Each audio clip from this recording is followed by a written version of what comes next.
नमस्कार, सुबह 9 बजे की खबरों के साथ मैं हूं प्रीति। आइए शुरुआत करते हैं हेडलाइंस के साथ।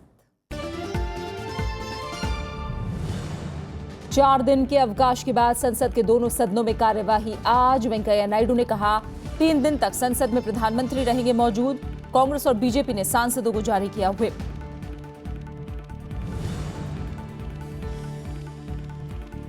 भ्रष्टाचार के आरोपों में घिरे किरण रिजिजू के बचाव में उतरी सरकार। ऊर्जा मंत्रालय ने आरोपों को बताया बेबुनियाद। संसद में कांग्रेस उठा सकती है मुद्दा।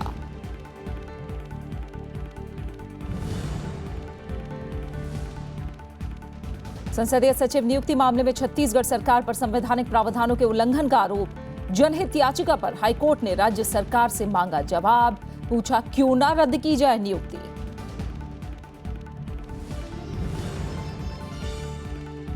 एक साथ 2 जगहों से चुनाव लड़ने के खिलाफ चुनाव आयोग। कानून मंत्रालय से की सिफारिश। कहा सीट छोड़ने पर प्रत्याशी वहन करे उपचुनाव का खर्च।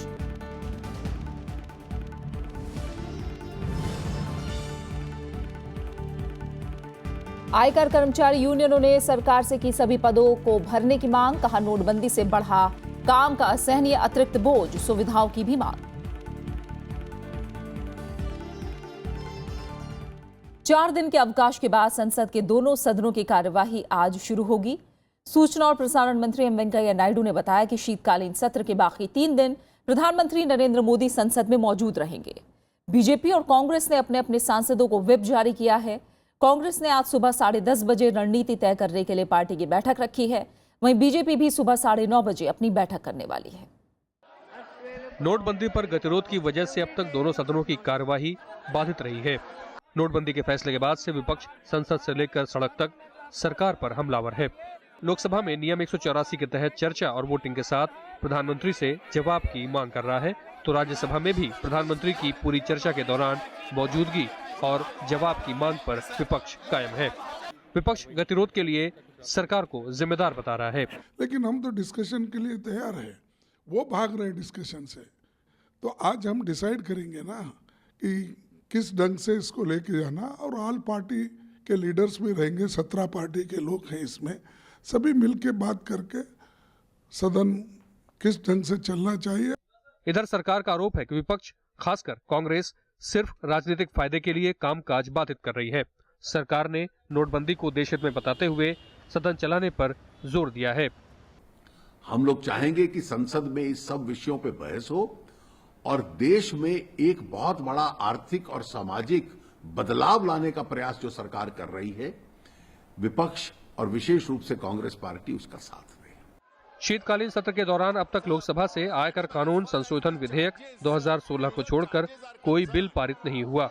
संसद की कार्यसूची के मुताबिक लगभग 23 बिलों पर चर्चा और उन्हें पारित किया जाना था। इसमें दिव्यांगों को ज्यादा अधिकार और मातृत्व लाभ से जुड़े बिल भी शामिल हैं, जिस पर सरकार और विपक्ष भी सहमत है। लेकिन नोटबंदी का अवरोध उस पर भी भारी है। संसद का शीतकालीन सत्र 16 दिसंबर तक है। पंचानन मिश्रा, राज्यसभा टीवी। नोटबंदी के खिलाफ कांग्रेस ने कल चौतरफा मोर्चा खोला। पार्टी उपाध्यक्ष राहुल गांधी ने उत्तर प्रदेश के दादरी में इसे गरीबों के खिलाफ जंग बताया, तो पी चिदम्बरम ने इसे सबसे बड़ा घोटाला कहा। समाजवादी पार्टी और टीएमसी ने आरोप लगाया कि इस नीति से करोड़ों लोग पीड़ित हैं। नोटबंदी का विरोध तेज करते हुए मंगलवार को कांग्रेस उपाध्यक्ष राहुल गांधी दादरी की अनाज मंडी पहुंचे। किसानों, व्यापारियों और मजदूरों के बीच उन्होंने नोटबंदी को गरीबों के खिलाफ जंग बताया। राहुल ने कहा कि कैशलेस इकोनॉमी का नारा गरीबों की गाढ़ी कमाई छीन रहा है और इससे अमीरों का 8 लाख करोड़ का कर्ज माफ होगा। मोदी जी चाहते हैं कि 6-8 महीने के लिए हिंदुस्तान के गरीब का पैसा हिंदुस्तान के बैंकों में फंसा रहे। अगर वो पैसा 6-8 महीने के लिए फंसा रहेगा तो बैंक चालू हो जाएंगे और आपके पैसे से वो 8 लाख करोड़ रुपए माफ किए जा सकेंगे। उधर कांग्रेस नेता और पूर्व वित्त मंत्री पी चिदम्बरम ने नागपुर में मोर्चा खोला। उन्होंने आरोप लगाया कि नोटबंदी से 45 करोड़ दिहाड़ी मजदूरों की कमर टूट गई है। उन्होंने इसे सबसे बड़ा घोटाला बताते हुए एसआईटी जांच की मांग की। I've already demanded that the RBI should publish the minutes. How many directors of RBI attended the meeting? Who said what? Did anyone raise any questions? Did anyone offer any dissent? वहीं उत्तर प्रदेश के मुख्यमंत्री अखिलेश यादव ने कहा कि नोटबंदी की दिक्कतें खत्म होने में 6 महीने से 1 साल का वक्त लग सकता है। जो लोग 50 दिन गिनते थे, सुनने में आया और दिन 50 गिन रहे हैं। ये समस्या को खत्म होने में हमने पहले भी कहा था 6 महीने से 1 साल लगेगी, वो समय लगेगा। पश्चिम बंगाल की मुख्यमंत्री ममता बनर्जी ने कहा कि इस फैसले से आम लोगों और मजदूरों को भारी दिक्कतें हो रही हैं और करोड़ों लोग इस नीति से पीड़ित हैं। विशाल दहिया, राज्यसभा टीवी। उधर कांग्रेस के आरोपों का जवाब वित्त मंत्री अरुण जेटली ने दिया। उन्होंने कहा कि कांग्रेस ने 10 साल के शासन में भ्रष्टाचार के खिलाफ एक भी कदम नहीं उठाया, इसलिए वो मोदी सरकार की नीतियों से असहज हैं।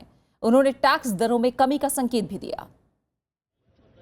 कांग्रेस के चौतरफा हमले का जवाब देने वित्त मंत्री अरुण जेटली खुद मीडिया के सामने आए। उन्होंने आरोप लगाया कि यूपीए सरकार के दौरान भ्रष्टाचार और घोटालों में तेजी से इजाफा हुआ। वित्त मंत्री ने कहा कि यूपीए के 10 साल के शासन में बड़े नोटों का चलन 36% से बढ़कर 80% तक पहुंच गया था।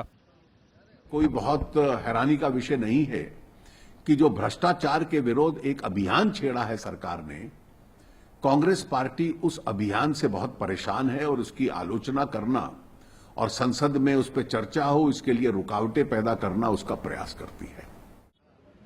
वित्त मंत्री ने कहा कि लोगों को जो दिक्कतें हो रही हैं वो कम समय के लिए हैं। उन्होंने कहा कि अगले कुछ सप्ताह में बाजार में नकदी बढ़ेगी और इससे समस्या काफी हद तक सुलझ जाएगी। Significant amounts are going to be injected over the next 3 weeks, which are gradually bringing the pressure down. And as more and more of the new currency comes into circulation, the recirculation itself into the banking system, the ATMs will make more currency available itself. वित्त मंत्री ने tax दरों को तर्कसंगत बनाने की ओर भी इशारा किया। उन्होंने कहा कि भविष्य में अधिक से अधिक लेन देन डिजिटल तरीके से होगा। इससे टैक्स वसूली बढ़ेगी और टैक्स दरों को तर्कसंगत बनाने का रास्ता भी खुलेगा। Bureau report, Rajya Sabha TV. नोटबंदी के बाद आरबीआई ने 4,61,000 करोड़ रुपए के नए नोट जारी किए हैं। वहीं बड़े नोट बंद होने के बाद से बैंकों में 12,44,000 करोड़ रुपए जमा हुए हैं। आरबीआई ने अवैध लेन देन पर नजर रखने के लिए बैंकों को सीसीटीवी फुटेज का रिकॉर्ड रखने के निर्देश दिए हैं। नोटबंदी के बीच काले धन को सफेद करने में लगे बैंक कर्मचारियों की मिलीभगत को लेकर आरबीआई ने सभी बैंकों को निर्देश दिए हैं। आरबीआई ने ऐसे लेन देन की सेंट्रल डाटा चेकिंग करने को कहा है। साथ ही आरबीआई के सुपरवाइजर भी इसमें नजर रखे हुए हैं। We have issued elaborate instruction to all the bank managements to do the central data checking, and whenever they find any inconsistency, it should be pursued further through their internal audit mechanism. RBI supervisors are also carrying out the similar exercise on the various data points of banks. RBI के मुताबिक नोटबंदी के बाद से अब तक 12,44,000 करोड़ रुपए जमा हो चुके हैं। आरबीआई ने लोगों से कैश की जमाखोरी नहीं करने की अपील भी की है। Notes worth 4,61,000 crores to the public over their counters and through their ATMs. Daily, we are issuing more and more notes, getting it printed and issuing it, and this will be a continuous affair. And the public are requested to freely use the notes that they have in their hands rather than hoarding it. RBI ने बेंगलुरु में गिरफ्तार अपने कर्मचारी को निलंबित कर जांच शुरू कर दी है। सीबीआई ने मनी लॉन्ड्रिंग के आरोप में उसे मंगलवार को गिरफ्तार किया है। सीबीआई ने हवाला कारोबारी केसी वीरेंद्र को भी गिरफ्तार किया है। उसके पास से आयकर विभाग के छापे में 2000 के 5 करोड़ 70 लाख रुपए मिले हैं। इस बीच पुलिस और जांच एजेंसियों के छापे में बड़ी मात्रा की नकदी की जब्ती जारी है। कर्नाटक में प्रवर्तन निदेशालय ने 7 बिचौलियों को 93 लाख रुपए के नए नोट के साथ गिरफ्तार किया है। वहीं मुंबई में 5 लोगों को 33 लाख के नए नोटों के साथ पकड़ा गया है। इधर गुजरात के वडोदरा में एक कारोबारी के पास से करीब 20 लाख रुपए की नकदी मिली है। Bureau report, Rajya Sabha TV. नोटबंदी के बाद से नए नोटों को जब्त करने का सिलसिला थम नहीं रहा है। मंगलवार को मुंबई पुलिस ने थाने से 1 करोड़ 4 लाख रुपए के नए नोटों के साथ 3 व्यापारियों को गिरफ्तार किया। मुंबई के बोरीवली में रहने वाले तीनों व्यापारी टायर और कंस्ट्रक्शन का बिजनेस करते हैं। वहीं पिछले 1 हफ्ते में पुलिस और जांच एजेंसियों के छापे में भारी मात्रा में नए नोट और नकदी पकड़ में आई है। तमिलनाडु के चेन्नई में आयकर विभाग ने 166 करोड़ की नकदी पकड़ी है। वहीं कर्नाटक में आयकर विभाग और पुलिस को 29 करोड़ 78 लाख से ज्यादा नए नोट मिले हैं। गोवा से 1.5 करोड़ की नकदी पकड़ी गई है। दिल्ली में भी 13 करोड़ 65 लाख रुपए के नए नोट पकड़े गए हैं। सोमवार को असम पुलिस ने गुवाहाटी से 1 करोड़ 55 लाख रुपए के नए नोट पकड़े हैं। इधर सीबीआई ने अब तक 10 मामले दर्ज किए हैं और 16 लोगों को गिरफ्तार किया है। नोटबंदी के बाद आयकर विभाग के सामने अब संदिग्ध खाता धारकों पर नकेल कसने की चुनौती है। साथ ही टैक्स संबंधी मुकदमों के भी बढ़ने की संभावना है। कर्मचारियों की कमी और बुनियादी सुविधाओं का अभाव विभाग के सामने बड़ी समस्या है। मामलों की बढ़ती तादाद की वजह से इस खासी मुश्किलों का सामना करना पड़ सकता है। नोटबंदी की मियाद 30 दिसंबर को खत्म हो रही है। ऐसे में आयकर की कोशिश जल्द से जल्द जांच और आंकलन के कामों को पूरा करने की है। आयकर विभाग अब तक तकरीबन 3.5 लाख मामलों की सालाना समीक्षा करते आया है, लेकिन नोटबंदी के बाद अगर 40 करोड़ खातों में से सिर्फ 1% भी संदिग्ध पाया गया तो विभाग को तकरीबन 40 लाख मामलों की समीक्षा करनी होगी। वहीं विभाग में करीब 30% से ज्यादा पद खाली हैं। जहां आदमी की इनकम ज़्यादा है और डिपॉजिट रीजनेबल है तो शायद उसको नहीं पिकअप करेंगे, और जो डाटा लगता है कि जहां इनकम मिसमैच आ रहा है तो उसी को पिकअप करेंगे। लेकिन अगर ऐसी पिकअप में भी 1% में 40 लाख लोगों की वेरिफिकेशन करनी पड़ जाए तो मुझे नहीं लगता कि इनकम टैक्स डिपार्टमेंट पे आज की डेट में इतना बड़ा इंफ्रास्ट्रक्चर होगा। जानकारों का मानना है कि ऐसे मामलों में अभी और इजाफा हो सकता है। फिलहाल 10 लाख के ऊपर से 73,402 मामले हैं, जबकि 10 लाख के नीचे ऐसे 1,85,858 मामले लंबित हैं।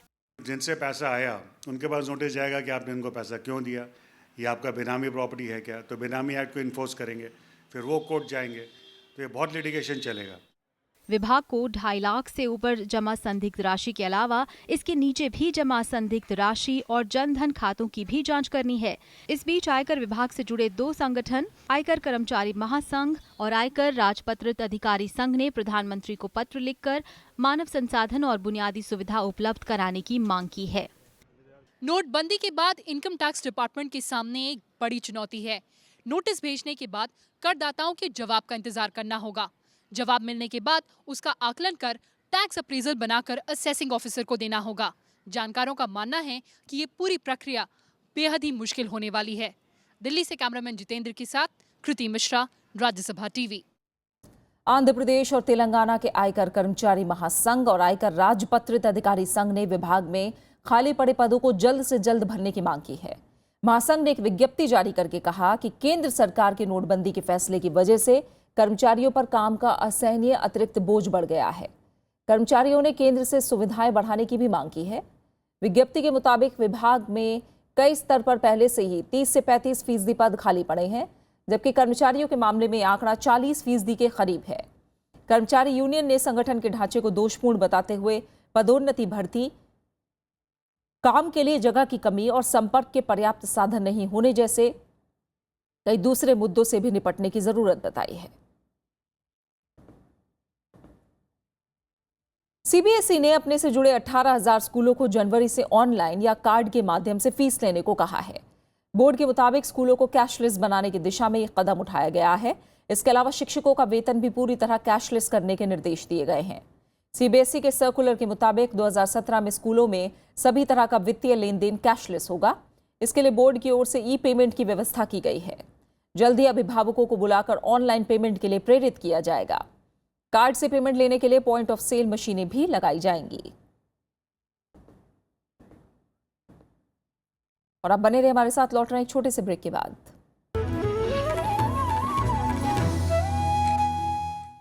छत्तीसगढ़ में 11 संसदीय सचिवों की नियुक्ति के मामले में हाईकोर्ट ने राज्य सरकार को नोटिस जारी किया है।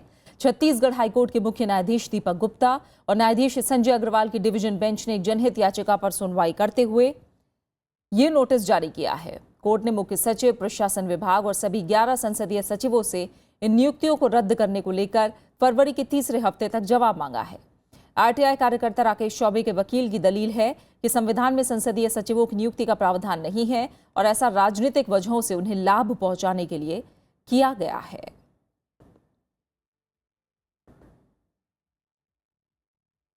चुनाव आयोग ने केंद्र से कानून में ऐसे संशोधन की सिफारिश की है जिससे कोई व्यक्ति एक साथ 2 सीट पर चुनाव न लड़ सके। कानून मंत्रालय को भेजी अपनी सिफारिश में आयोग ने यह भी कहा कि अगर सरकार इस प्रावधान को बनाए ही रखना चाहती है तो उपचुनाव का खर्च उठाने की जिम्मेदारी सीट छोड़ने वाले उम्मीदवार पर डाली जाए।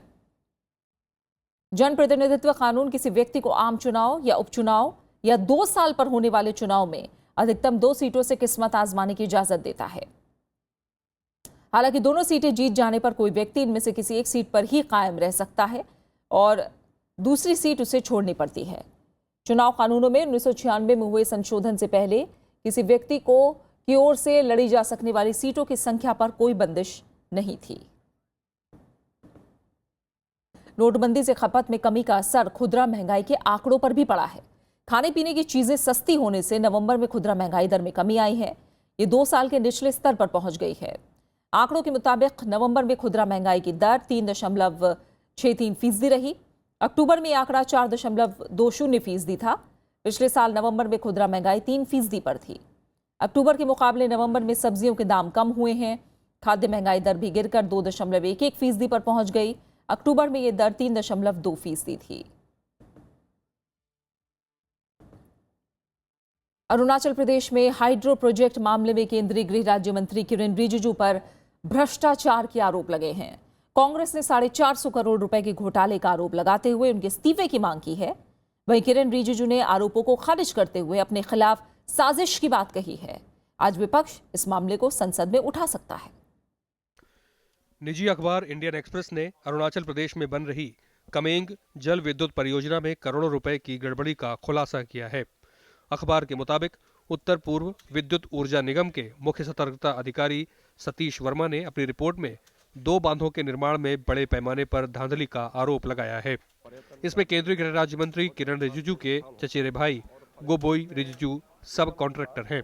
किरण रिजिजू ऊर्जा मंत्रालय को बिलों के भुगतान के लिए पत्र लिखने के मामले में सवालों के घेरे में आ गए हैं। कांग्रेस ने परियोजना में करीब 450 करोड़ रुपए के भ्रष्टाचार के आरोप लगाए हैं और मामले की निष्पक्ष जांच होने तक प्रधानमंत्री से किरण रिजिजू को हटाने की मांग की है। जिसमें किरण रिजिजू जी के भाई और किरण रिजिजू जी के नजदीकी सहयोगी शामिल हैं और पत्थरों को लाने के बिल जो हैं वो फर्जी भी हैं और कीमत से कई गुना अधिक भी दिखाए गए हैं। दूसरा, जो ट्रांसपोर्टेशन के चालान है और उसका जो सारा रिकॉर्ड है वो सारा फर्जी है। किरण रिजिजू ने अपने ऊपर लगे आरोपों को खारिज किया है। उन्होंने कहा कि उन्होंने एक स्थानीय ठेकेदार की अर्जी पर ऊर्जा मंत्रालय को खत लिखा था। उन्होंने आरोप लगाया कि कुछ लोग साजिश के तहत ऐसी खबरें प्लांट कर रहे हैं। Who has planted this news to help your own people is corruption? Sir, आपने लेटर नहीं लिखा? अभी चिट्ठी लिखेंगे। आपने लिखा था लेटर? ये जो ये न्यूज प्लांट कर रहे हैं ना, हमारे वहाँ आएंगे तो सब जूते खाएंगे। लोगों का सेवा करना करप्शन होता है क्या? इंडियन एक्सप्रेस में छपी खबर के मुताबिक सीवीओ की रिपोर्ट में परियोजना के ठेकेदारों और नीपको के अधिकारियों की भूमिका पर सवाल खड़े किए गए थे और निर्माण सामग्री की ढुलाई के नाम पर बड़ी संख्या में फर्जी बिल तैयार करने की बात कही गई थी। बाद में शुरुआती जांच के बाद पीईएल को बिलों का भुगतान रोक दिया गया था। Bureau report, Rajya Sabha TV. इस बीच केंद्र सरकार और बीजेपी किरण रिजिजू के बचाव में उतर आई है। ऊर्जा मंत्री पीयूष गोयल के मंत्रालय ने बयान जारी करके किरण रिजिजू पर लगे सभी आरोपों को झूठा और बेबुनियाद बताया है। बयान में कहा गया है कि रिजिजू की चिट्ठी से पहले ही पिछले साल 4 नवंबर को सतर्कता अधिकारी सतीश वर्मा के निर्देश पर ही 60% भुगतान किया जा चुका था। मंत्रालय ने सफाई दी कि रिजिजू ने कभी ये नहीं कहा कि भुगतान किया जाए, बल्कि उन्होंने सिर्फ मामले के जल्द निपटारे की गुजारिश की थी। ये भी कहा गया कि नेपको एक मिनी रत्न कंपनी है और सरकार सार्वजनिक उपक्रमों के परिचालन से जुड़े मामलों में दखल नहीं देती है। वहीं बीजेपी ने भी रिजिजू पर लगे आरोपों को आधारहीन करार दिया है। जो आरोप कांग्रेस ने लगाए हैं वो बेसलेस हैं, तथ्यों से बहुत परे हैं। इस प्रोजेक्ट में भी कांग्रेस की ही सब गड़बड़ियां हैं, क्योंकि ये प्रोजेक्ट 2005 से है। उस समय केंद्र में भी कांग्रेस की सरकार थी और राज्य में भी कांग्रेस की सरकार है। इसमें जितने भी अनियमितताएं हुई हैं, अगर उसका कोई केंद्र बिंदु है तो कांग्रेस पार्टी है। वर्धा तूफान से मची तबाही के बाद तमिलनाडु और आंध्र प्रदेश में राहत और बचाव का काम तेजी से किया जा रहा है। प्रशासन के साथ ही एनडीआरएफ और सेना की टीमें भी इस काम में मुस्तैदी से जुटी हैं। इस बीच तमिलनाडु में तूफान से हुए भारी नुकसान के मद्देनजर मुख्यमंत्री ओ पन्नीरसेल्वम ने केंद्र सरकार से 1000 करोड़ रुपए की राहत राशि मांगी है। राहत और बचाव के अलावा पुनर्निर्माण के काम के लिए राज्य सरकार ने ये आर्थिक मदद मांगी है। मुख्यमंत्री ओ पनीरसेल्वम ने प्रधानमंत्री नरेंद्र मोदी को पत्र लिखकर वर्धा तूफान से मची तबाही के आकलन के लिए एक टीम भेजने की भी अपील की है। वर्धा तूफान और इससे संबंधित अलग अलग घटनाओं में तमिलनाडु में 18 लोगों को जान गंवानी पड़ी। उत्तर भारत में कोहरे से जिंदगी की रफ्तार थम सी गई है। कोहरे के चलते लोगों को काफी दिक्कतों का सामना करना पड़ रहा है। ठंड से बचने के लिए लोग अलाव का सहारा ले रहे हैं। यातायात पर भी कोहरे से बुरा असर पड़ा है। ट्रेन के इंतजार में लोग घंटों स्टेशन पर रहने को मजबूर हैं। कोहरे के चलते 61 ट्रेनें देरी से चल रही हैं। 7 ट्रेनों के समय में बदलाव किया गया है, जबकि 13 ट्रेनों को रद्द कर दिया गया है। हवाई यातायात भी इससे अछूता नहीं है। दृश्यता कम होने की वजह से 9 अंतर्राष्ट्रीय और घरेलू उड़ानों में देरी हुई, जबकि 3 को रद्द कर दिया गया।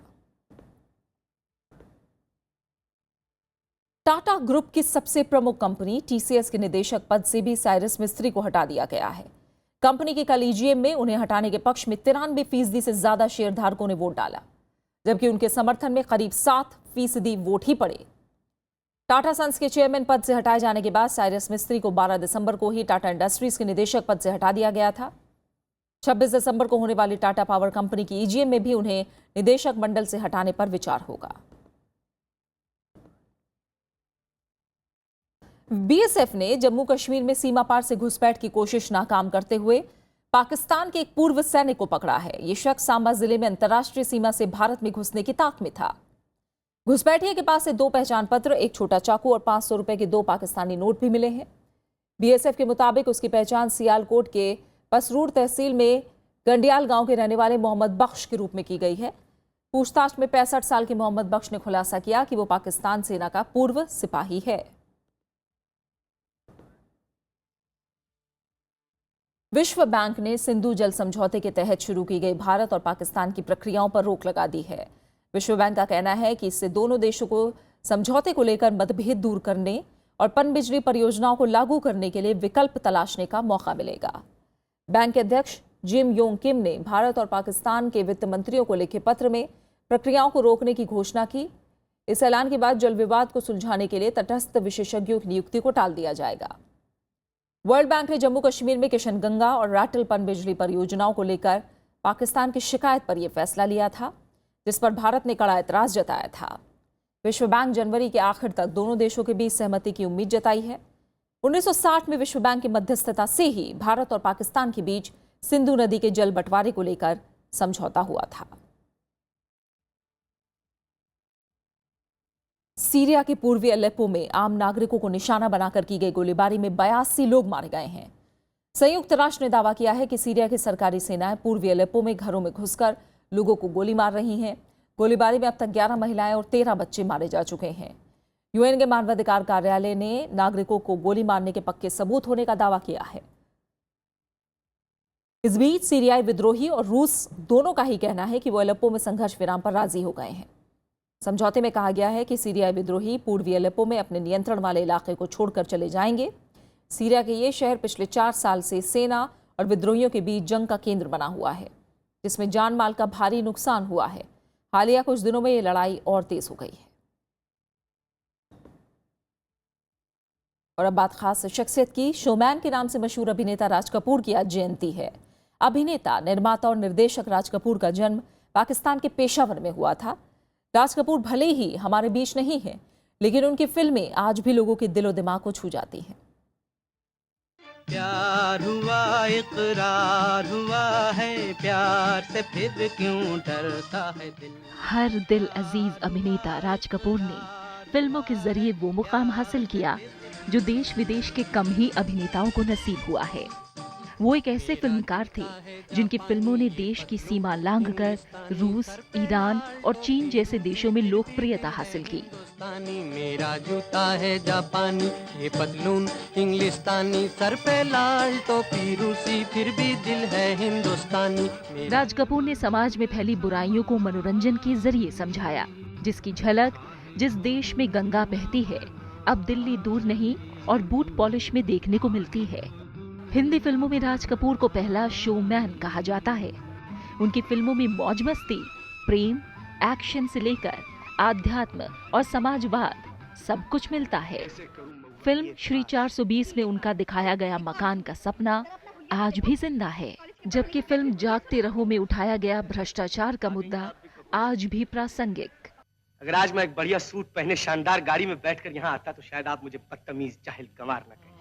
फिल्मों में उनके योगदान के लिए 1971 में उन्हें पद्म भूषण और 1987 में दादा साहेब फाल्के पुरस्कार से नवाजा गया। जी चाहे जब हमको आवाज दो, हम हैं वहीं, हम थे जहां। 2 जून 1988 को राज कपूर ने इस दुनिया को हमेशा के लिए अलविदा कह दिया। एक दिन बिक जाएगा माटी के मोल, जग में रह जाएंगे प्यारे तेरे बोल। Bureau report, Rajya Sabha TV.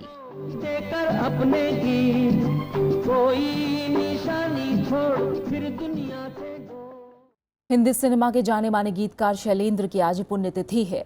उन्होंने मेरा जूता है जापानी, आज फिर जीने की तमन्ना है जैसे दर्जनों यादगार गीत लिखे। राज कपूर के साथ उन्होंने सबसे ज्यादा काम किया। राज कपूर ने ही उन्हें लिखने के लिए प्रेरित किया। फिल्म बरसात के गाने बरसात में तुमसे मिले हम गाने से उन्होंने गाने लिखने की शुरुआत की, जिसके बाद शैलेंद्र ने एक के बाद एक शानदार गीत लिखे जो काफी हिट हुए। शैलेंद्र को 3 बार सर्वश्रेष्ठ गीतकार का फिल्म फेयर पुरस्कार दिया गया। 14 दिसंबर 1966 को उन्होंने दुनिया को अलविदा कह दिया। और अब आखिर में हेडलाइंस पर एक नजर। 4 दिन के अवकाश के बाद संसद के दोनों सदनों में कार्यवाही आज। वेंकैया नायडू ने कहा 3 दिन तक संसद में प्रधानमंत्री रहेंगे मौजूद।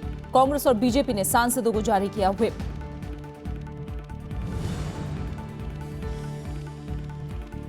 भ्रष्टाचार के आरोपों में घिरे किरण रिजिजू के बचाव में उतरी सरकार। ऊर्जा मंत्रालय ने आरोपों को बताया बेबुनियाद। संसद में कांग्रेस उठा सकती है मुद्दा।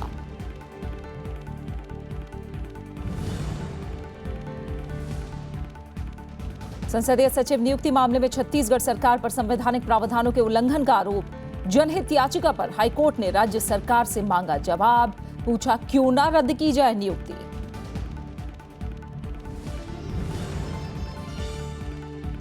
एक साथ 2 जगहों से चुनाव लड़ने के खिलाफ चुनाव आयोग। कानून मंत्रालय से की सिफारिश। कहा सीट छोड़ने पर प्रत्याशी वहन करे उपचुनाव का खर्च।